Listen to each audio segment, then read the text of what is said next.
আল্লাহ গো এই আসমানে আল্লাহ পানি নাই, আল্লাহ গো তুমি আমাকে আল্লাহ পানি দাও আল্লাহ। আল্লাহ গো তুমি এ দুনিয়াকে আমার ঘে শান্তি করে দিও আল্লাহ।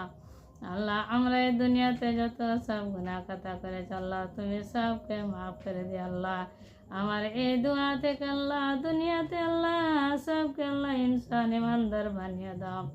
আল্লাহ গো কেউ গুনাহ কথা করে থাকে আল্লাহ তুমি আমার দোয়াতে আল্লাহ তারাকে তুমি মাফ করে দিও আল্লাহ। আল্লাহ গো যারা আল্লাহ কবরে আছে তারা কোন হালাতে আছে জানি না মাবুদ। আল্লাহ তুমি কবরে আযাব থেকে তারাকে মুক্ত করে দিও আল্লাহ। আল্লাহ গো তারা কবরে কোন হালাতে আছে জানি না মাবুদ, তুমি আমার সগীরা কবিরা গুনাহ কথা আমাকে মাফ করে দিও আল্লাহ। আল্লাহ গো তুমি জাহান্নামের আগুন পানিকে হারাম করে দিও আল্লাহ।